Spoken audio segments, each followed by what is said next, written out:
Hello，大家好，我是猫咪卡，欢迎回到我的频道。今天我要和大家一起去超市逛一圈。大家都知道 shopping 就是购物的意思，但是在日常表达里面，我们很少会用到说我们去购物吧。一般我们会说我们去买东西吧。如果没有特别想买的，只是想要去看一看，这时候我们会说我们去逛一逛吧，我们去逛超市吧，我们去逛街吧。所以呢，今天我就和大家去久违的逛一逛超市。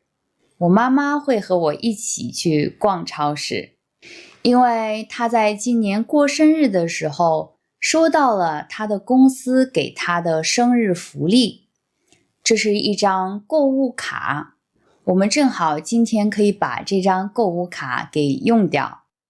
好像中国的企业一般都有给员工提供这样的生日福利。我之前有收到过星巴克和蛋糕店的购物卡，这样的话我就可以拿着这张卡去买我自己想要的东西，有的时候也会带朋友去买咖啡或者买蛋糕，还是比较实用的。我不太确定这是中国独有的特色，还是说其他国家也有这样的传统，但是以我自己的经历，我之前在日本和德国工作的时候，并没有收到这样的员工福利，所以呢，我也不太确定。如果你们的国家也有这样的传统或者文化，你也可以在评论区留言告诉我。好啦，那我们话不多说，我妈妈已经在超市门口等我了，那大家就和我一起出门吧。现在我正在去超市的路上，我是走路过去的，会经过一个小公园，说是公园，也就是沿着河的一条路。公园里面有一些树，如果晚上来这里散步的话，会很安静。今天是阴天，天上有厚厚的云。虽然已经是秋天了，中午还是有一点热的。这里有一座桥，桥的两边有柳树。桥上有一位清洁工大叔正在拔草，他需要把这些冒出来挡住路的草拔掉。这里有一些茂盛的树，挡住了直射的阳光，就没有那么热了。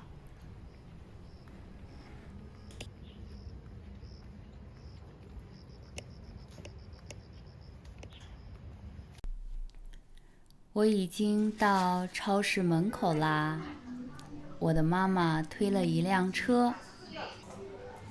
一进来，这里是放着果汁的冷藏柜，收银台附近一般会放着这些称重的食品，基本上都是零食，比如薯片、蛋糕、饼干、瓜子、辣条等等，都是小包装的，比较适合小朋友或者不想每次吃太多零食的大朋友。旁边有塑料袋，可以自己去拿。选好之后，可以到附近找超市的工作人员帮忙称重，最后拿到收银台一起结算。右边这里是冷藏柜和冷冻柜，这些都是需要冷藏的鲜牛奶、酸奶、奶酪等等。这里是一些需要冷藏的面食，有面条、米粉，还有一些泡菜。附近还有冰柜，里面放着各种各样的冰淇淋。靠近收银台的话，大家拿好这些冷冻或者冷藏的食品之后，可以很快的结账，就不会那么快的化掉了。这里是一整排的冷冻柜，里面有超级多的速冻食品。中国人喜欢吃饺子、包子这些，买一些速冻的饺子、包子，可以放在家里面当早餐，很省事儿，也很方便。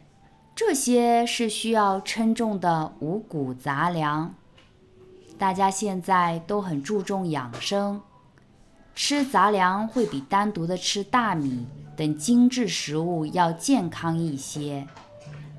尤其现在是秋天，有很多新上市的新鲜杂粮。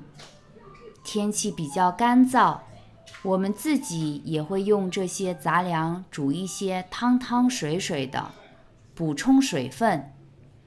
有时候也可以和大米一起煮杂粮饭。超市这里放了一些养生的信息和杂粮配方，大家可以根据需要，按照这些配方买相应的杂粮，也可以按照自己的喜好自己配，也就是买各种不一样的谷物，然后放在一起煮。有散称的，也有包装好的，大家自己根据需要来购买。中国的东北盛产各种农作物，所以很多食品的包装上都会写着东北产，比如这里的东北大米、东北黑木耳这样的文字。标签有红色的，就代表着这个商品在搞活动，是特价商品，比平时要便宜一些。这包5000克的东北大米是49.9元人民币。旁边是面粉，可以做馒头、做面条。这包5000克的面粉价格是18.2元。这里放着的都是常温奶，都是小包装的，1升装的也有，9.9元每升。这是我比较喜欢喝的燕麦奶，我记得德国的价格是1.99欧，现在不知道是多少了。在中国，这款燕麦奶的价格是21元。网上买有时候会有活动，会便宜一些。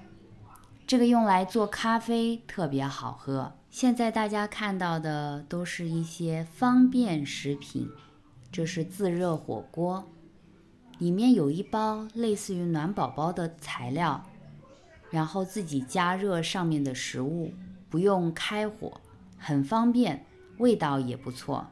这个是煲仔饭，有个盖子，我以为是陶瓷的，所以摸了一下，但是不是，这是塑料的，放点水，用微波炉加热，很快就能吃上了。这里是一些袋装的方便食品，都是米线。大家吃过螺蛳粉吗？是一种臭臭的、有点特殊味道的米粉，但是吃起来很香，我偶尔会吃。我们在吃这些方便食品的时候，也会加这种火腿肠，用这种火腿肠油炸、炒菜、煮面条的时候放一些，都很好吃。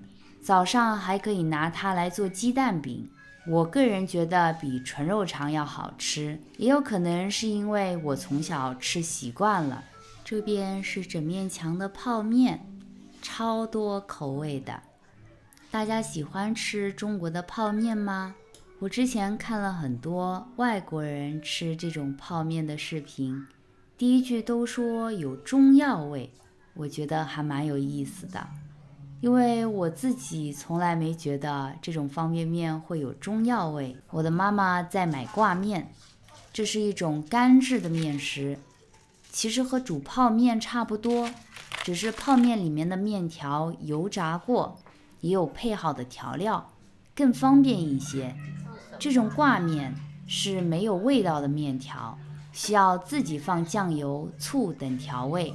我的父母喜欢吃这种面条，所以是家中常备品。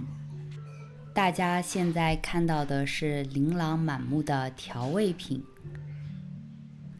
我们中国人做饭很复杂，各个地方吃的口味也不太一样。我们苏州这里吃的算是比较清淡，不会有太多的辣。一般的调味料也就是酱油、醋、蚝油、料酒这些。江苏省有一座城市叫镇江，我从小到大都是吃镇江醋的。当然也有其他地方盛产醋，比如说黑悟空神话里面出现了很多古迹的那个省份山西省。我决定下次去亲自尝一下山西醋是什么味道。这里还有蟹醋，是专门用来吃螃蟹的醋。现在是大闸蟹的季节，吃蟹沾醋可以中和一下蟹的腥味，也有养生的含义。中医上说蟹比较寒，具体我也不是很懂，反正吃螃蟹的时候沾醋还有生姜就好了。当然吃得太咸对身体不好，所以现在各种的调味料也会比较注重养生，可以选择减少了盐分的调味料，比如说这种薄盐生抽。薄就是淡、少的意思。这些都是中国的火腿，我们称为咸肉、腊肉。和西方吃生的火腿不一样，我们一般会用来炒菜或者煲汤。这种广式香肠可以放在米饭上面做煲仔饭，也可以用来炒菜，很鲜。这个是肉皮，是猪皮经过油炸再烘干制成的干货。如果用它来炒菜或者煮汤，特别好吃，软软糯糯的。有些地方称为皮肚，我很喜欢吃皮肚面，尤其是南京的皮肚面。接下来这一片就是藏在超市里面的水族馆。大家看到这个挂起来的牌子了吗？上面写着东海梭子蟹，尝鲜正当时。每年的8月、9月是梭子蟹上市的时候，我们家会吃很多这种螃蟹，一般都会用来爆炒，很香也很鲜。我们江苏省这里有很多的河和湖泊，所以有很多的淡水鱼，吃鱼会比较多。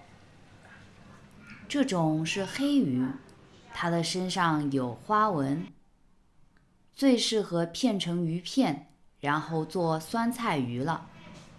旁边这是鲫鱼，特别多刺，我不喜欢吃。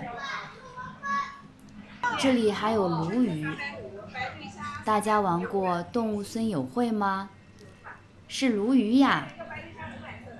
鲈鱼不怎么贵，鱼刺也不多，是我们家餐桌上吃的最多的一种鱼了。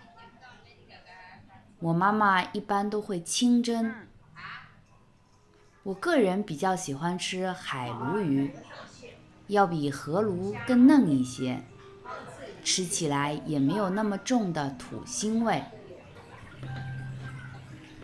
我的妈妈正在挑选花蛤，可以做成花甲。这是中国街头特别常见的一道小吃，当然也是家常菜之一。超市里面可以买到这种新鲜的花蛤，也可以自己挑选。我妈妈就会在这里挑选个头比较大的。这就是超市的好处，因为你可以自己挑选。如果是在网上买的话，那就不能挑选了。这里还有一些其他的海鲜。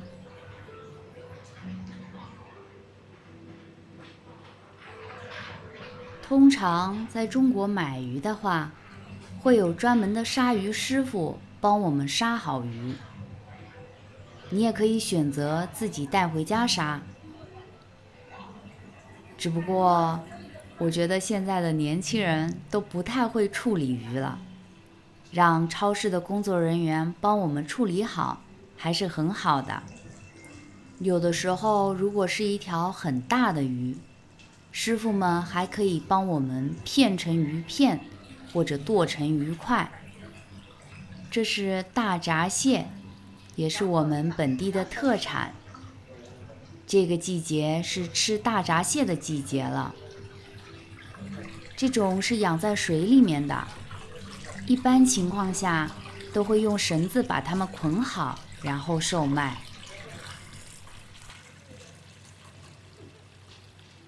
这个月份的大闸蟹还有一点点瘦，如果等到11月份，大闸蟹的肉质会非常饱满，是最好吃的。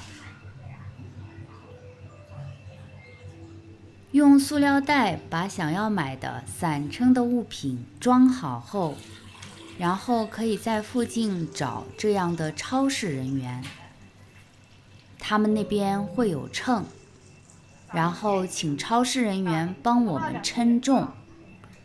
称重之后会给我们打一个条形码，贴在塑料袋上，然后超市人员会帮我们封口。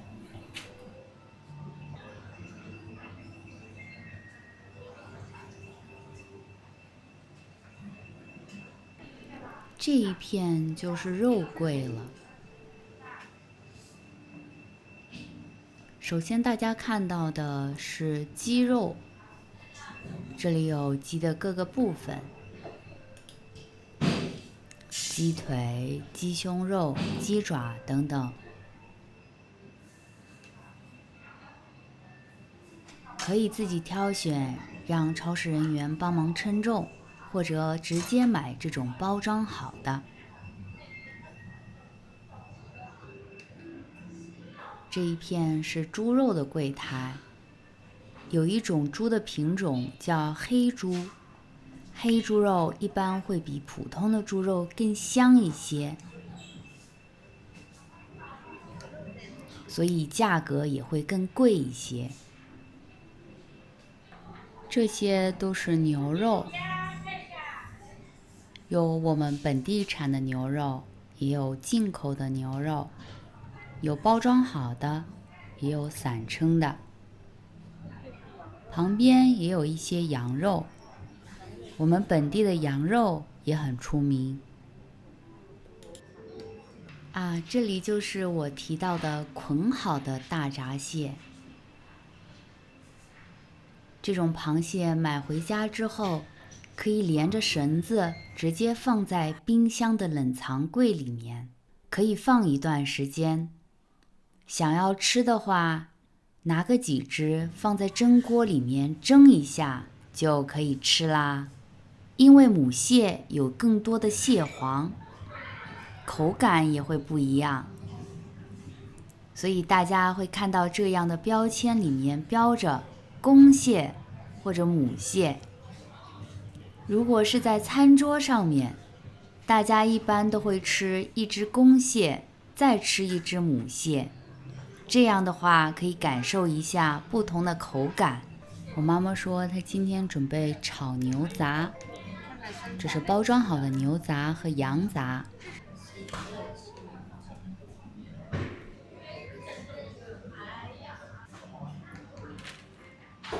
鸡蛋是日常生活里面另一个比较重要的食材，这里都是包装好的大包装的鸡蛋。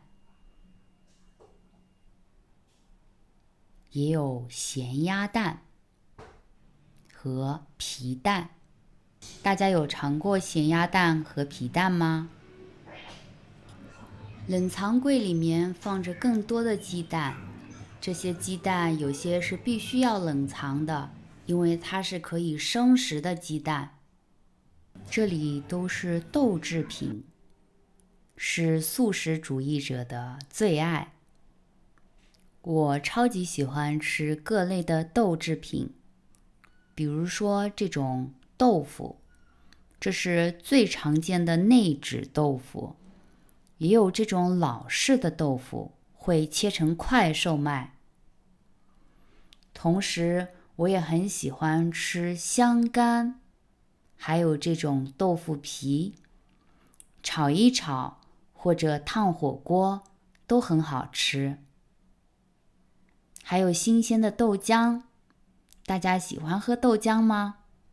豆浆也是一种植物奶，做咖啡或者单独的喝都很好喝。这里有更多包装好的蔬菜，大家认识这个蔬菜吗？这叫茨菇，是一种生长在水中的根茎类植物，一般会跟肉一起煮，面面的。我小时候可讨厌吃了。这个是中国的云南省产的茨菇。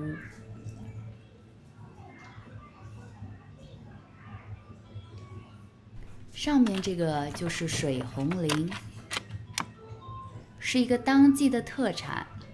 我有在之前的中秋节视频里面提到过这个。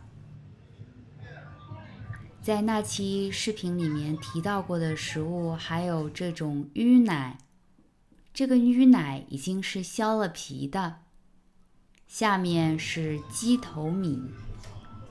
对，这两种食物都特别好吃，可以用来煮粥，也可以用来煮甜品。感兴趣的朋友可以去看一下那期视频，里面还有其他的一些中秋特色食品。接下来的这一片都是蘑菇的天下，大家喜不喜欢吃蘑菇呢？蘑菇真是太好吃了，虽然是植物，但是口感、味道不亚于各种肉类。中国的云南盛产各种蘑菇，有很多蘑菇我也不知道名字，但是每一种都很好吃。也有这种包装好的蘑菇拼盘，它就比较方便，我们可以用它来炒菜或者烫火锅，煮汤也可以。餐桌上必不可少的还有各种绿叶菜，我们这里吃蔬菜的话，必须要吃绿叶菜，不是绿叶菜的蔬菜不叫青菜。大家可以看到有各种各样的绿叶菜，大家认识这些吗？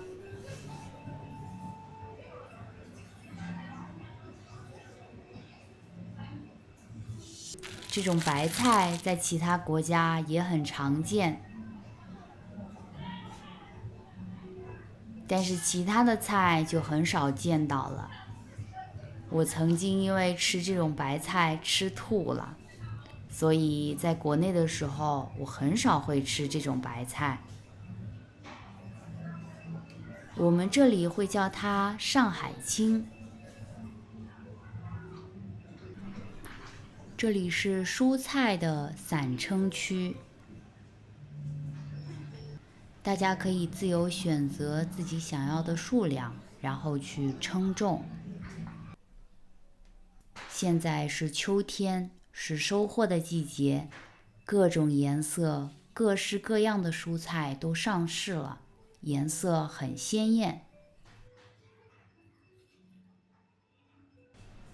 红色的番茄也叫西红柿，还有小番茄。这里也有一些蘑菇，这是最常吃的口蘑，还有新鲜的香菇。摆在一起真是太好看了。看着这些新鲜的蔬菜，心情就变得很好。大家有见过这种食物吗？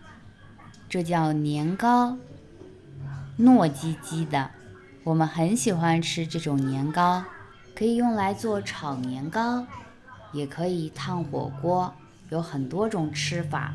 这一片就是超市里面的熟食区，这也是我们苏州本地的一种甜点。这个是红糖发糕，还有上面这种桂花糕，很好看，是不是？吃起来也不错，没有那么的甜。这里有新鲜的包子、馒头、麻花等一些面制品，也可以现场炒面，炒一些小菜。一般的超市在这个区域内会设置一些座位，让大家买了这些熟食之后，可以直接坐在这里吃。有一些超市里面还可以现场买鱼、买海鲜，让工作人员制作。逛着超市，顺便把吃饭也在这个超市里面解决了，是不是很方便呢？这些金黄色的麻花看着可真诱人，有各种各样的口味，大家可以按照自己的喜好来选择。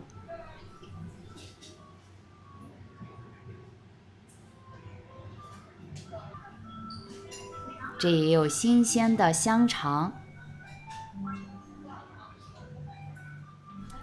接下来大家就可以看到秋天最重磅的产品，那就是各式各样的水果。首先是这种柚子，现在的柚子已经大量上市了。柚子有红心的，也有白心的，吃起来口感都差不多，味道好极了。我最喜欢吃柚子了，酸酸甜甜的，还能补充水分，营养也很丰富。另外一个我最喜欢吃的秋天的水果就是这种脆柿子。大家有吃过柿子吗？这种脆柿子不像软柿子那么粘手，吃起来很清爽。旁边又是另外一个品种，叫火晶柿，这种柿子也很好吃，颜色真是太好看了，这是橘色的。这是火龙果，大家有吃过火龙果吗？有些人会对火龙果过敏。秋天的石榴也很好吃，最近我们家每天都会剥一个石榴吃。中秋节需要去拜访朋友和亲戚，一般超市里面也会有这种包装好的礼盒装水果，送人的话会比较方便，也很好看。这种蜜瓜我没有见过，它上面写着斗牛冰淇淋蜜瓜，产地是中国的甘肃省，很靠近新疆和西藏的地方。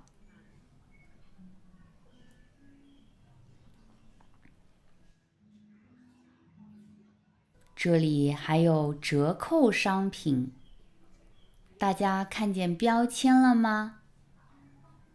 可能是有一些磕碰，也有可能是时间有一点久，所以在搞活动打折。这些标签上面写着是原价的4折或者5折，还是比较划算的。这里还有一些莓果，是我最喜欢吃的莓果啦。这是我们中国云南省产的树莓和黑莓。我妈妈今年秋天的时候，在家里面种了几棵树莓的苗，期待明年的春天它会不会发芽。这样的话，明年的夏天我就可以吃上自己家里面种的树莓了。这个地方的冷藏柜里面都放着果切，都是切好的果肉，盒子上面也会配着牙签或者叉子，这样拿着直接吃会很方便。最近有很多新出现的啤酒品牌，他们生产了各种奇奇怪怪口味的啤酒。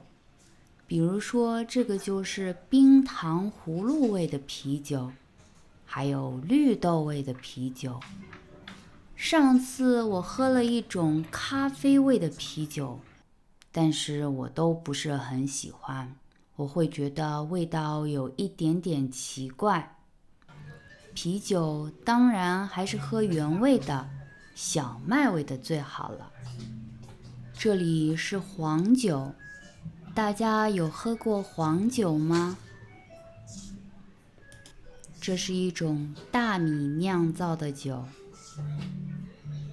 一般是用糯米来酿的。秋天，我们一般会在吃大闸蟹的时候温一壶黄酒，又可以解腻，同时也能够中和大闸蟹里面的寒气。这也是中医上面的说法，具体的原理我就不懂了，但是味道配合得非常好。如果大家秋天的时候来中国旅行，千万不要错过吃大闸蟹、喝黄酒。我被这种饮料吸引到了，这个叫紫苏姜汤，旁边还有6味地黄饮，这个听起来就像中药一样，瓶子也做得像中药一样，上面的广告牌很有意思，写着牛马口服液。大家知道牛马的意思吗？就和草原上不吭声、努力工作的牛和马一样，我们就是生活在钢筋丛林里面的牛和马。这是靠近入口地方的面包摊，还有这些蛋糕。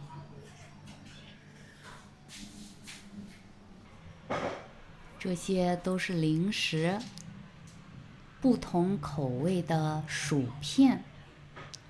我之前看别人来中国旅游的视频，都会感叹我们的乐事薯片有如此多的口味。我最喜欢吃的是青柠味和黄瓜味，但是我有看到其他国家的人测评说黄瓜味有一种口水味，我觉得还蛮好笑的。我们吃黄瓜味和青柠味只会觉得这种味道很清新，没有像其他的味道那么重，这样的话会中和一下薯片的油腻味。大家喜欢吃这种桶装的薯片还是吃袋装的薯片呢？我觉得袋装的薯片会更好吃一些，比较薄也更脆一些。这种桶装的一般都会比较粗，有点拉嗓子。好啦，差不多就逛完整个超市了，我们现在要去结账。今天呢，会把这张购物卡给用掉。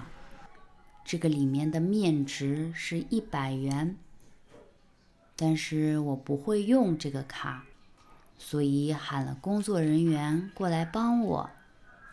他说可以直接在自助机器上面用这张卡。先在旁边的磁条区域刷一下，然后刮开这张卡背后的密码，输入到这个机器里面就好啦。我们今天一共消费126块多，减去这个100块钱的购物卡，还需要付现金26块多。整个操作也很简单。出了超市，我买了一个冰淇淋吃了一下。感谢大家今天的观看，我们下期视频再见啦！